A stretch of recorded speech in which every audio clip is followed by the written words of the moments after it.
شما میدونید که حضرت علی داماد حبیب خدا بود، شوهر فاطمه دختر دوستدار حبیب خدا بود که میگوید در چهره از حبیب خدا هیچ دیگرگونی نداشت، بی نهایت با حبیب خدا مانند بودم. میگوید بار دست فاطمه را گرفتم و خانه خسور خود پدر یعنی فاطمه حضرت رسول اکرم آمدم و وجدناه یبکی بکاء شدید، آمدم که مثل کودک گریه دارد، بسیار یک گریه سخت داشتند. فقلت یا رسول الله فداک امی و ابی.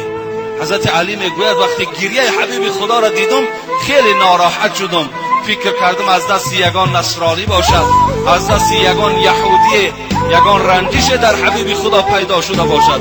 گفتم ای حبیب خدا پدر و مادرم فدای تو باد، ما الذی ابکاک، چی شد که تو اینقدر گریه داری؟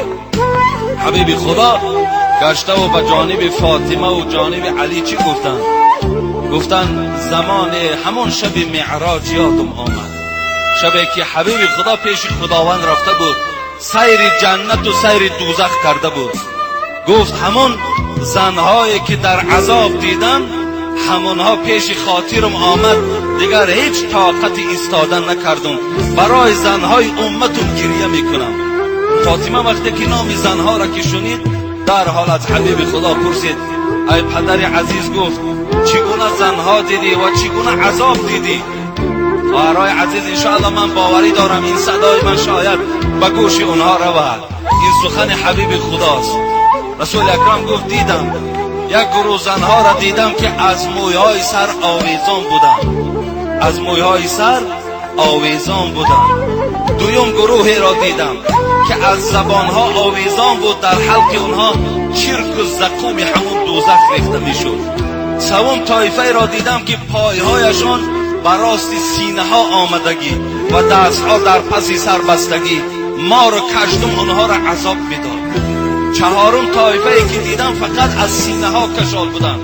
پنجم طایفه دیدم سرها سری خوک بود، بدنها بدن خر بود. لیکن هفتم طایفه که دیدم همگی زنها مثل سگ بودن. این حالت دیدم، عذاب اونها را دیدم. از جبرائیل پرسیدم ای جبرائیل این طایفه چی طایفه باشد و چی عذاب، از بحر چی اینها را خدا اینقدر عذاب بدهد؟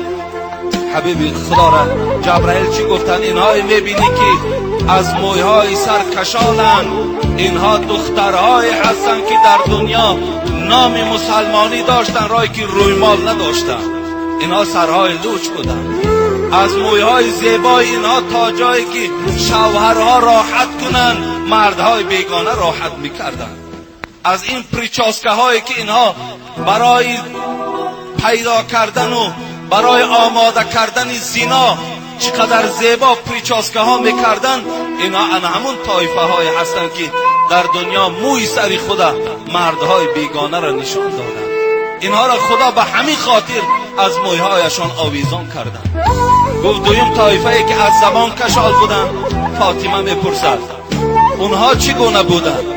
حبیب خدا گفت اون زنهایی که از زبان کشال بودن و در حلق اونها زقوم و زرداب دوزخ ریخته میشد، زنهای بودن که با این زبان در دنیا شوهرها را آزار میدادند، با شوهرها جنگ و جنجال میکردند، شوهرها را لازم میشد دهن اونها گفتن نام میبردن. امروز جوانای ما اونقدر با ایمان شدن که از من سوال میدهد اگر زن گوید که در دهنت فلان کنم طلاق میشود یا نمیشود؟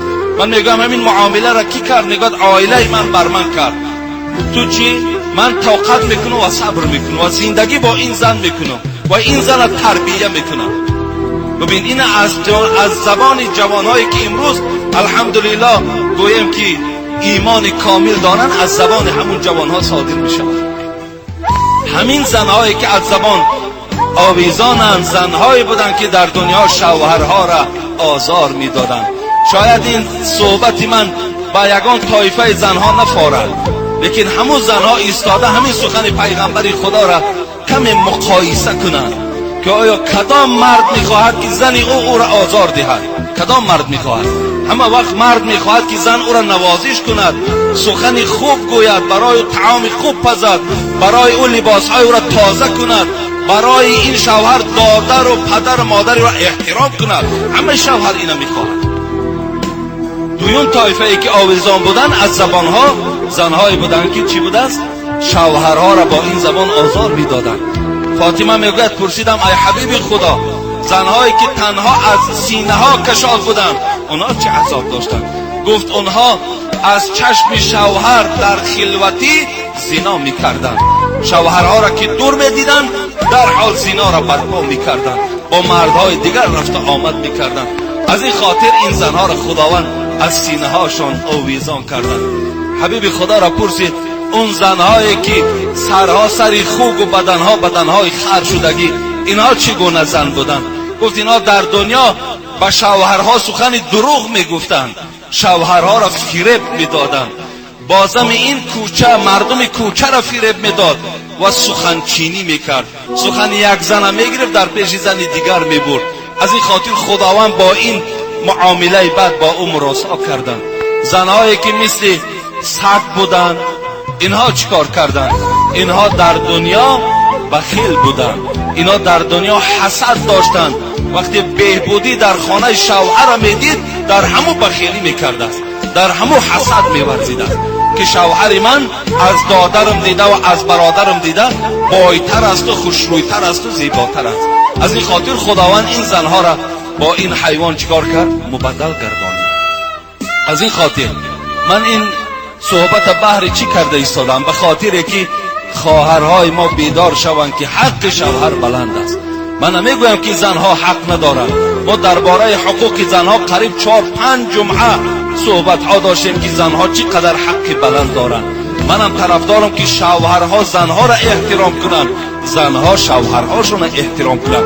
خواهرای عزیز، وقتی که تو معامله درست با شوهرت میکنی، دختری تو فردا با همون دامادی که میشود با همون مثل تو معامله میکنه. این بسیار یک تأثیر کلان دارد.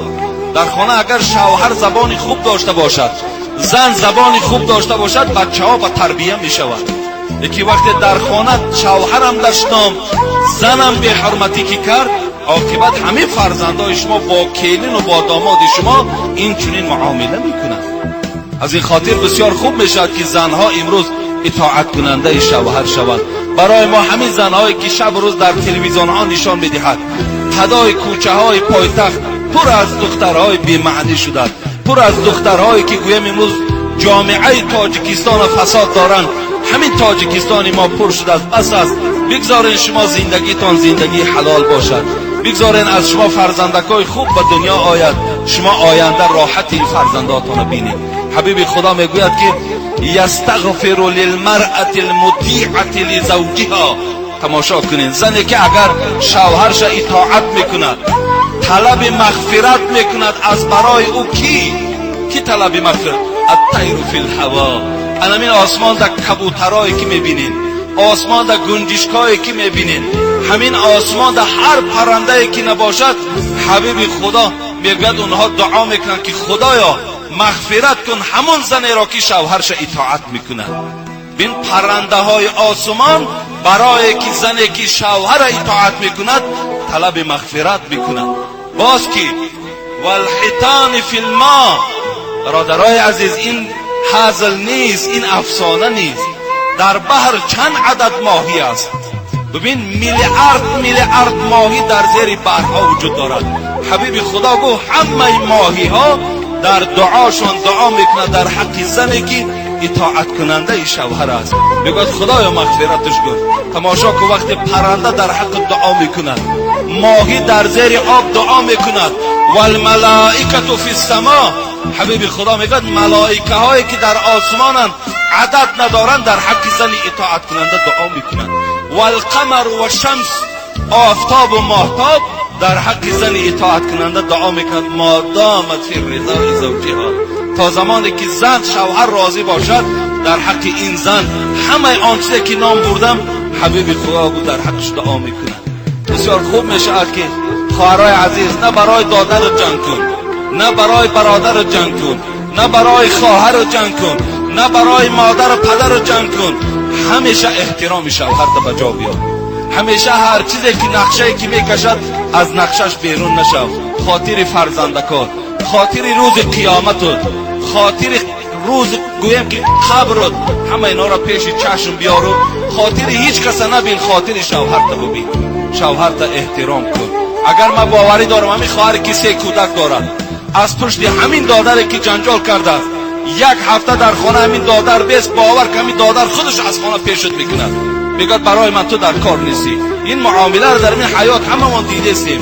همون خواهرمون که بیوه میشود، همون خواهرمون که گویم طلاق از شوهر میگیرد، هیچ کدام ما و شما روی دیدنش نداریم، هیچ کدام ما و شما. آن معامله و مراسایی را که شوهر با او میکند، هیچ دیگر اولاد اجداد با او نمیکند. و این خاطر به خاطر هیچ اولاد اجداد به شوهرهاتون دلسیایی نکنید، شوهرهاتون احترام کنید و قدر شوهرهاتون رسید. یک زن آمد خدا رحمتش کند، همون زنها را کجاست شد؟ همون زنها برای چه همون زنها دیگر تولد نمیشود؟ برای که امروز همون زوادها ویران شده. زن به منزله زواد است، زوادهای خوب بود در دورش، تولدهای خوب میکردن، فرزندهای خوب به دنیا می آوردن. برای که زنها خودشان با حیا بودن، زنها خودشان خدا ترس که بودن، فرزندهای خوب تولد میکردن.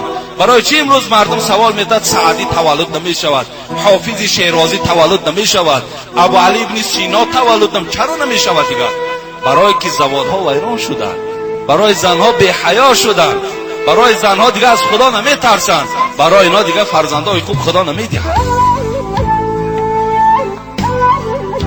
زنی بود میگه نزد حبیب خدا آمد و گفت ای حبیب خدا میخواهم شوهر کنم، شوهر میکنم، لیکن ای حبیب خدا تو معلم ما هستی، تو شفاعت کننده هستی برای تمام امت در روز قیامت به اجازت پروردگار.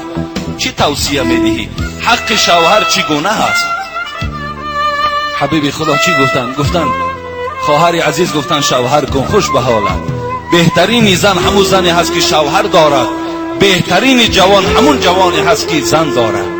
لیکن گفت فراموش نکن که لو کان من فرقه الى قدمه صدید فالحسته ما ادت شکره. حبیب خدا چی عجیب جمله زیبایی گفتن. میخواهم که همین جمله را همه زنهایی که شوهر میکنن در بالای همون صندوقایی که پر از متریال و کرته و از تمام اشیای دنیا همراه خود دارن، بالای همون صندوقا در همین جمله را می نویساندن لو کان من فرقه الى قدمه صدید فالحسته ما ادت شکره. همین شعار کاش که می نویساندن. همون جوابنامه هایی که در قبر می نویسید به کسی در کار نیست، همون جوابنامه در ورق های دراز ده بالای صندوق های دخترتان ده همین جمله را نویسید. این جمله چی معنی دارد؟ این جمله هست که از زبان حبیب خدا صدا داد. رسول اکرم گفتن اگر ای خواهر عزیز از تار سر شوهرت تا زیر قدمش اگر زرداب باشد، چرک باشد، خون باشد، با زبانت اگر تازه کده بیایی، تا حال حق شوهر به جا نآورده، تا حال حق شوهر به جا آمدگی نیست. برای شوهر بهترین نعمت است. انا این جمله را بالای صندوقات نویسید تا که دختری تو با حق شوهر رسد. دخترها را شینانید، پدرای عزیز، مادرای عزیز، همه میخواین که رفته از سر دکان دخترتون آش خورین، شوربا خورین، بهترین نعمت ها را خورین. میخواین که رفته دخترهاتون خرسند در خانه های شوهر بینین، چیکار کنید؟ در خانه تعلیمش دهید، در خانه فهمانین که بچم که خانه شوهر رفتی دیگر پدر مادر نگو، دیگر اپا و خواهر نگو، دیگر دگانه بازی و طلبه نگو، هر چیزی که شوهرت میگد اجرا کن. انشاءالله بچم به همه نیکبختی های حیاتت میرسی. گفته این نصیحت ها را باید که هر یک پدر مادر کند.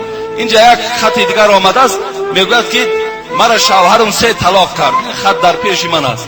3 طلاق کرد. و چی خاطر؟ شوهرم دیر کرد دیگر نه آمد، در کار بود از شوهر، از عبیتی برآمدگی شو آمد است، از توی خانه دوگانش رفته است. وقتی شوهر که میپرسش میگد باز بلند آوازی کرده است، شوهر 3 طلاقش کرده است. ببین و ما باید که هر یک قدم اون پرسیم و با پرسیدن غلام نمیشیم که پرسیم که شوهر اجازتم نمیدی خانه دوگانم میرم، خانه آچم میرم، خانه اکم میرم، انشاءالله همه شوهرها اجازت میدهند. اگر تو همراه با زبان خوش پرسی، انشاءالله شوهرها هیچ وقت با شما دشنام قبیل نمیدهند. افسوس که همون زنهای میپرسه یکی هم امروز گوییم که از بین همه نابود شدن. دوره های حبیب خدا بود. ببین زنها چکل زنها بودن. پدرای عزیز دیر نشده است، دنیا دیگرگون نشده است، ما دیگرگون شدیم. اینجا دنیا را ما و شما و شرایط ما و شما برای خود دلیل نیاریم. ما خودمان به مسئولیت شدگیم، ما خودمان به اهمیت شدگیم.